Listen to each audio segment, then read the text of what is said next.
Hello friends, welcome back my YouTube channel Santosh world science academy. और जो बच्चे NEET का प्रिपरेशन करना चाहते हैं उनके लिए मैंने आज बायोलॉजी का क्लास लाया है। तो चलो स्टार्ट करते हैं। चलिए स्टार्ट करते हैं। नीट नीट जो है वह मेडिकल साइंस से रिलेटेड है। जो बच्चे डॉक्टर बनना चाहते हैं उनके लिए वो बच्चे नीट की प्रिपरेशन करते हैं। तो सबसे पहले जानते हैं कि नीट का फुल फॉर्म क्या होता है। नीट का फुल फॉर्म क्या होता है, तुमने यहाँ पे लिखा भी full form of NEET. Full form of NEET तो क्या होता है? National eligibility cum entrance test. क्या होता है? National eligibility cum entrance test. ये अंडर ग्रेजुएट कोर्स होती है। क्या होती है? अंडर ग्रेजुएट कोर्स होती है। ठीक है। उसके बाद हम जानते हैं कि ये जो नीट का जो एग्ज़ाम होता है ये काफ़ी इंडिया लेवल पे एग्ज़ाम होता है और ये काफ़ी हार्ड एग्ज़ाम होता है। इसलिए बच्चे जो है वो बहुत पहले से प्रिपरेशन करते हैं। तो हम समझते हैं कि ये जो नीट है, ये नीट का एग्ज़ाम कौन लेती है? नीट का एग्ज़ाम कौन लेती है? तो ये जो नीट है उसका एग्ज़ाम एनटीए कंडक्ट करती है। क्या करती है? एनटीए कंडक्ट करती है। नीट का एग्ज़ाम जो है, नीट का जो एग्ज़ाम है वो कौन कंडक्ट करती है? एनटीए कंडक्ट करती है। ठीक है। एनटीए क्या है? एनटीए क्या है? अब जानते हैं कि एनटीए क्या है। तो एनटीए नेशनल टेस्टिंग एजेंसी। क्या है? National testing agency. एनटीए का फुल फॉर्म होता है नेशनल टेस्टिंग एजेंसी। इसको राष्ट्रीय परीक्षा एजेंसी भी कहते हैं। राष्ट्रीय परीक्षा एजेंसी इसको हिंदी में कहते हैं। ठीक है। इसका काम है हायर लेवल का एग्ज़ाम लेना। जो हाई लेवल का एग्ज़ाम होता है वो एनटीए कंडक्ट करती है। तो चलिए आगे समझते हैं। What is NTA? What is NTA? NTA क्या है? ठीक है। हम जानते हैं यहाँ पे the national testing agency is an autonomous body that was created to conduct entrance exams for higher education institutes in India। क्या है? फिर से देख लेते हैं। The national testing agency is an autonomous body that was created to conduct entrance exams for higher education institutes in India। तो ये India का एक एजेंसी है जो हाई लेवल का एग्ज़ाम को कंडक्ट करती है। ठीक है। ये क्लियर हो गया। अब हम जानते हैं कि ये जो एनटीए जो एग्ज़ाम लेती है और उस एग्ज़ाम में जो नीट की एग्ज़ाम में जो बच्चे पास करते हैं, क्वालिफाई करते हैं, तो वो क्या होता है? वो उसमें दो तरह की बातें होती हैं। जैसे कि अगर आप नीट का एग्ज़ाम पास करते हैं तो आपके मार्क्स के ऊपर आपको कोर्सेज दी जाती है। जैसे यहाँ पे समझिए, इसमें दो इम्पोर्टेंट बात है कि अगर आप नीट का एग्ज़ाम क्वालिफाई करते हैं तो दो बातें क्या इंपॉर्टेंट है। तो पहला है कि आपके मार्क्स के अकॉर्डिंग आपको कोर्सेज मिलेंगे। पहला कोर्स आती है इसमें एमबीबीएस और दूसरा आती है बीडीएस। ठीक है। ये आपके मार्क्स के ऊपर डिपेंड करता है कि कितना मार्क्स आप लाते हैं, उसके ऊपर डिपेंड करता है कि आपको एमबीबीएस मिलेगा या बीडीएस मिलेगा। ठीक है। ये मार्क्स के ऊपर डिपेंड करती है। तो एमबीबीएस क्या है? तो एमबीबीएस का पूरा नाम है bachelor of medicine and bachelor of surgery. क्या है? एमबीबीएस का फुल फॉर्म है bachelor of medicine and bachelor of surgery. Clear हो गया। और बीडीएस, बीडीएस क्या है? Bachelor of dental surgery. क्या है? Bachelor of dental surgery. तो ये आपको क्लियर हो गया। तो ये दोनों जो कोर्सेज हैं ये आपको मार्क्स के ऊपर डिपेंड करते हैं कि आप नीट के एग्ज़ाम को क्वालिफाई करते हैं। ठीक है। तो उसके मार्क्स के ऊपर डिपेंड करता है कि आपको एमबीबीएस कोर्स करनी है या आपको बीडीएस कोर्स करनी है। क्लियर। अब आगे देखते हैं। अब समझते हैं कि एमबीबीएस क्या है। What is MBBS? What is MBBS? MBBS क्या है इसको जानते हैं कि जो बच्चे नीट का एग्ज़ाम देंगे उनको एमबीबीएस कोर्स करनी है तो जानेंगे कि एमबीबीएस होता क्या है। ओके। तो जानते हैं a MBBS degree is an undergraduate level course for aspirants who need to satisfy their fantasy about turning into a specialist doctor. Bachelor of Medicine and Bachelor of Surgery is an expert degree in clinical science. An individual holding the MBBS degree turns into an affirmed clinical specialist. आगे है,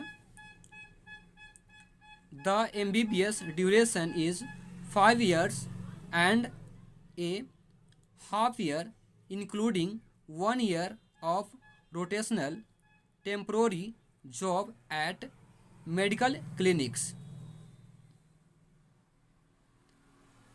Wellbeing foxes and wellbeing camps coordinated by non-benefit associations. The MBBS MD course schedule remembers read for life structures. Pharmacology, pathology, just as local area medical procedure, the prospectus endorsed so that MBBS degree holders can pick a specialization for additional measuring and rehearing medication. The profession specialization for MBBS understudies are nephrology, cardiology, gynecology, anesthesiology, organ transplant, endocrine and general surgery and so on. तो ये है हमारा MBBS, ठीक है। अब इसको समझ लेते हैं। ये आपका हमने MBBS के बारे में लिख दिया है। अब इसको समझते हैं। जो बच्चे समझ गए होंगे उनके लिए अच्छी बात है, जो बच्चे हिंदी मीडियम के होंगे उनके लिए हिंदी में भी समझा दिया जा रहा है, ठीक है। MBBS की डिग्री उन उम्मीदवारों के एक स्नातक स्तर का पाठ्यक्रम है। क्या है? MBBS की जो डिग्री है वो उन उम्मीदवारों के लिए एक स्नातक स्तर का पाठ्यक्रम है जिन्हें विशेष डॉक्टर बनने के अपने सपने को पूरा करने की आवश्यकता होती है। बैचलर ऑफ मेडिसिन और bachelor of surgery clinical science में एक विशेष डिग्री है। MBBS की डिग्री रखने वाला एक प्रमाणित नैदानिक विशेषज्ञ बन जाता है। समझ गए? उसके बाद MBBS की अवधि जो होती है वो 5.5 साल की होती है, जिसमें मेडिकल क्लिनिक में 1 साल की अस्थायी नौकरी भी शामिल है। भलाई के केंद्र और गैर लाभ संघों द्वारा समन्वित कल्याण शिविर MBBS MD कोर्स शेड्यूल में जीवन संरचना, फार्माकोलॉजी, पैथोलॉजी के साथ साथ हम लोकल एरिया मेडिकल प्रक्रिया को पढ़ा जाता है और प्रोस्पेक्टस समर्थन किया जाता है ताकि MBBS डिग्री धारक अतिरिक्त पढ़ाई और पूर्वाभ्यास दवा के लिए विशेषज्ञ चुने जा सके। तो MBBS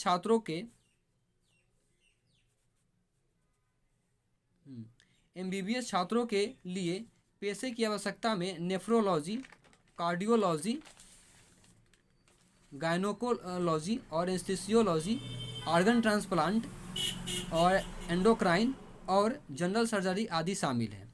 तो इस तरह से हमने समझ लिया कि MBBS क्या है। अब हम लोग आगे समझेंगे BDS के बारे में कि BDS क्या है। चलिए BDS को समझते हैं। What is BDS? BDS क्या है? तो BDS is India's only authorised and recognised highly qualified dental course. It is a 5 years undergraduate education that empowers students to enter the novel profession of dental science and surgery। तो BDS का हमने यहाँ पे लिख दिया BDS के बारे में। इसको हिंदी में समझ लेते हैं कि BDS जो है वह भारत सरकार का एकमात्र अधिकृत और मान्यता प्राप्त उच्च योग के डेंटल कोर्स है और यह 5 साल की स्नातक शिक्षा है जो छात्रों को दंत चिकित्सा, विज्ञान और सर्जरी के नोबेल पेशे में प्रवेश करने का अधिकार देती है। क्लियर हो गया? तो हमने BDS को भी समझ लिया। अब आगे हम लोग समझते हैं कि नीट में 3 सब्जेक्ट होते हैं। कितने सब्जेक्ट होते हैं? नीट में 3 सब्जेक्ट होते हैं। नीट में कितने सब्जेक्ट होते हैं?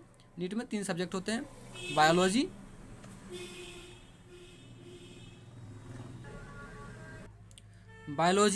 बायोलॉजी को जीव विज्ञान बोलते हैं और बायोलॉजी में इसमें 2 पार्ट हैं, जूलॉजी और बॉटनी। बायोलॉजी में हमको क्या पढ़ना है? जूलॉजी भी पढ़ना है और बॉटनी भी पढ़ना है। तो ये आपने ग्रेजुएशन में जो बच्चे ग्रेजुएशन कर चुके हैं, साइंस में जो पढ़ चुके हैं, उनको पता है जूलॉजी और बॉटनी के बारे में। लेकिन ये जो MBBS जो है वो अंडर ग्रेजुएट कोर्स है, इसलिए इसमें बायोलॉजी में भी 2 पार्ट पढ़ने होते हैं, जूलॉजी और बॉटनी। जूलॉजी को जंतु विज्ञान बोलते हैं, बॉटनी को वनस्पति विज्ञान बोलते हैं। अब आ जाते हैं इसमें, समझते हैं कि क्वेश्चंस के बारे में, कि जूलॉजी से कितने क्वेश्चन पूछे जाते हैं नीट के एग्जाम में, और बॉटनी के कितने क्वेश्चन पूछे जाते हैं। तो यहाँ देखिए, जूलॉजी के 45 क्वेश्चन होंगे और बॉटनी के भी 45 क्वेश्चन होंगे। क्लियर हो गया? जूलॉजी के भी 45 क्वेश्चन और बॉटनी के भी 45 क्वेश्चन होंगे। और जो प्रत्येक क्वेश्चन है वो 4 मार्क्स के होंगे। कितने मार्क्स के होंगे?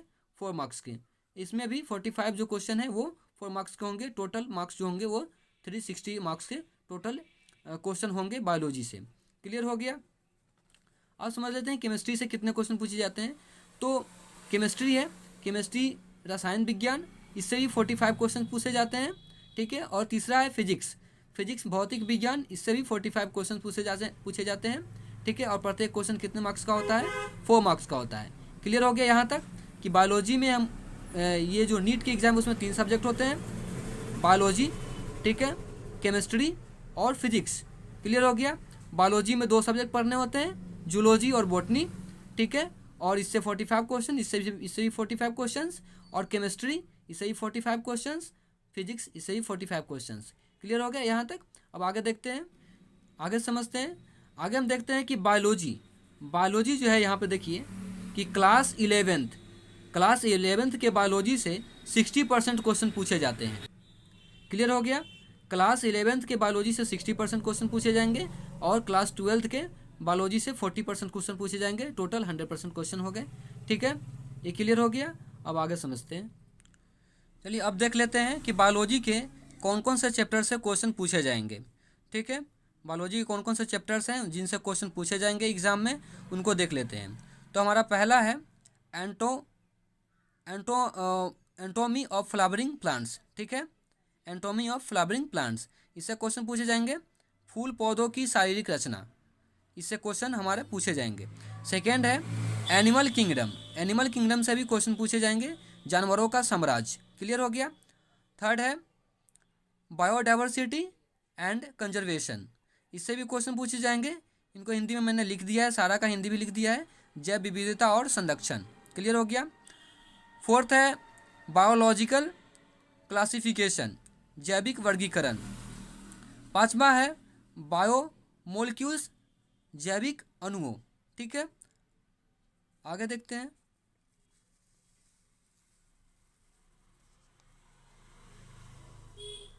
चलिए, ये हो गया बायोमोलिक्यूल्स, जैविक अणुओं। बायोटेक्नोलॉजी एंड इट्स एप्लीकेशंस, इससे भी क्वेश्चन होंगे, जैव प्रौद्योगिकी और इसके अनुप्रयोग। अगला है biotechnology, principles and process. Clear हो गया? बायोटेक्नोलॉजी, प्रिंसिपल्स एंड प्रोसेस, जैव प्रौद्योगिकी, सिद्धांत और प्रक्रियाएं। अगला है बॉडी फ्लूइड्स एंड सर्कुलेशन, शरीर के तरल पदार्थ और परिसंचरण। Breathing and exchange of gases, श्वास और गैसों का आदान प्रदान।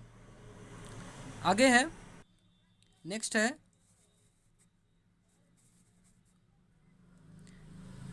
Cell cycle and cell division, कोशिका चक्र और कोशिका विभाजन। नेक्स्ट है cell the unit of life, biomolecules, कोशिका जीवन की इकाई, जैविक अणुओं। तो इन सारे चैप्टर से क्वेश्चन पूछे जाते हैं। हमारे अगला चैप्टर है केमिकल कोऑर्डिनेशन एंड इंटीग्रेशन, रासायनिक समन्वय और एकीकरण। डाइजेशन एंड ऑब्जर्प्शन, पाचन और अवशोषण। इकोसिस्टम, पारिस्थितिकी तंत्र। एनवायरमेंटल इश्यूज, पर्यावरण के मुद्दे। इवोल्यूशन, क्रमागत उन्नति।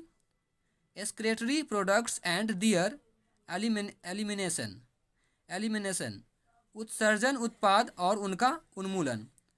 अगला चैप्टर है हमारा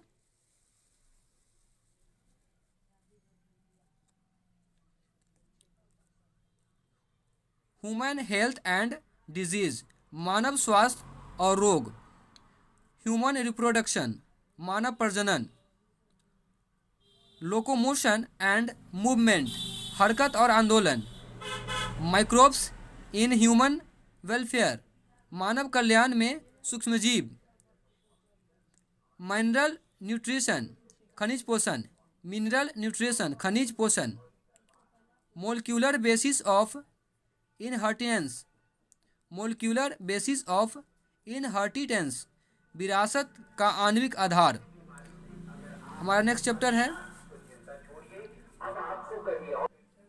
हमारा अगला है, ये तो हो गया मोर्फोलॉजी ऑफ फ्लावरिंग प्लांट्स, फूल पौधों की आकृति विज्ञान।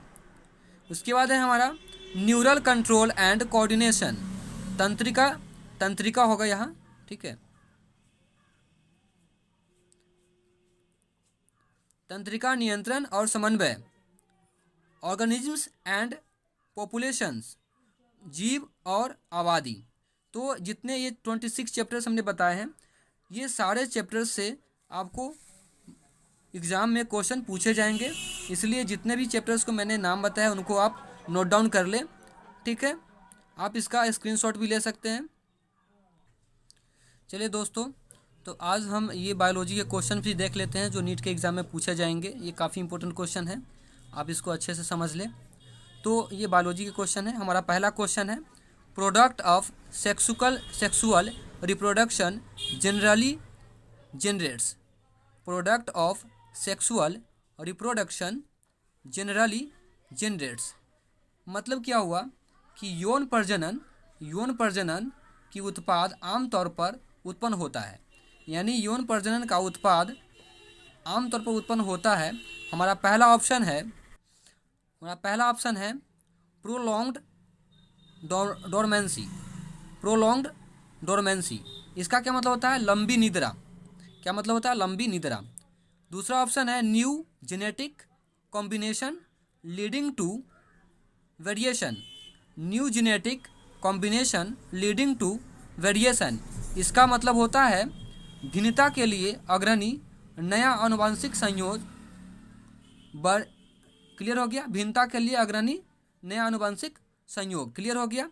हमारा तीसरा ऑप्शन है लार्ज बायोमास। लार्ज बायोमास का क्या मतलब होता है? बड़े बायोमास। और हमारा चौथा ऑप्शन है longer viability of seeds. Longer viability of seeds, इसका मतलब होता है बीजों की दीर्घ व्यवहार्यता। ठीक है, तो इसका आंसर क्या होगा? बताइए आंसर क्या होगा? इसका आंसर होगा new genetic combination leading to variation. ये हमारा हो जाएगा आंसर। क्या हो जाएगा? ये हमारा हो जाएगा आंसर। क्लियर हो गया?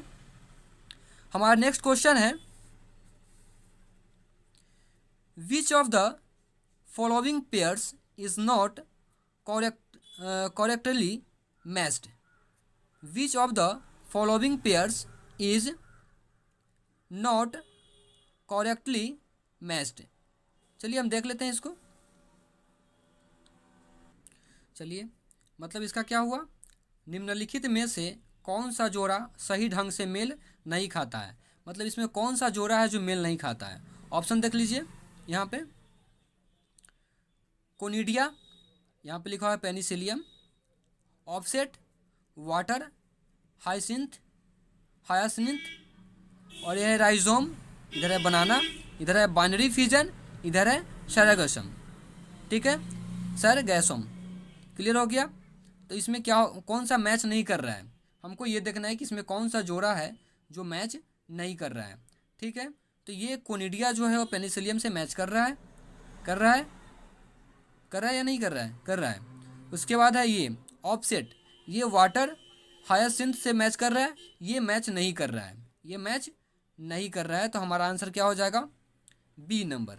हमारा आंसर हो जाएगा बी नंबर। क्लियर हो गया? अब हमारा तीसरा क्वेश्चन है flowers which have single ovule in the ovary and one packed into in flower scan are usually pollinated by. इसका मतलब ये हुआ कि फूल जो बीजांड में एकल होते हैं और पुष्पक्रम में पैक होते हैं, वे आमतौर पर परागकण द्वारा होते हैं। तो इसमें क्या हो जाएगा, इसमें वाटर भी है, बी भी है, विंड भी है और बैट भी है। मतलब ये कि फूल जो बीजांड में एकल होते हैं और पुष्पक्रम में पैक होते हैं, वे आमतौर पर परागकण द्वारा होते हैं। तो हमारा आंसर क्या हो जाएगा, हमारा आंसर हो जाएगा विंड। क्या हो जाएगा, विंड हमारा आंसर हो जाएगा। क्लियर हो गया। हमारा नेक्स्ट क्वेश्चन है, चलिए 4th नंबर क्वेश्चन को देखते हैं।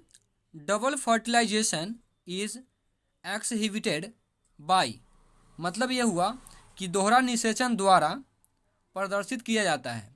तो क्या प्रदर्शित किया जाता है, पहला देखिए, पहला ऑप्शन है जिम्नोस्पर्म्स, दूसरा है एल्गाई, तीसरा है फंगी और चौथा है एंजियोस्पर्म्स। ठीक है, तो ये दोहरा निषेचन द्वारा प्रदर्शित क्या किया जाता है, तो किया जाता है एंजियोस्पर्म्स को। क्या किया जाता है, एंजियोस्पर्म्स को किया जाता है। क्लियर हो गया। हमारा नेक्स्ट क्वेश्चन है, हमारा नेक्स्ट क्वेश्चन है, ये रहा हमारा नेक्स्ट क्वेश्चन। कहता है in angiosperms functional megaspore develops into, मतलब क्या हुआ, एंजियोस्पर्म में कार्यात्मक मेगास्पोर विकसित होता है। ठीक है, तो हमारा ऑप्शन क्या है, एंडोस्पर्म, पोलन सैक, एम्ब्रोसैक, ओव्यूल। तो हमारा जो है इसका आंसर क्या होगा, इसका आंसर होगा हमारा एम्ब्रोसैक। एम्ब्रोसैक का मतलब होता है भ्रूण थैली। तो ऑप्शन नंबर सी हमारा आंसर हो जाएगा। क्लियर हो गया। चलिए, तो हमारा क्लास यहीं तक रहेगा। इसी तरह की नए मज़ेदार वीडियो देखने के लिए हमारे चैनल को सब्सक्राइब कर ले और बेल आइकन दबाना ना भूलें, ताकि हमारे नए वीडियो आप तक पहुंच सके, उसका नोटिफिकेशन आपको मिल सके। Thank you so much.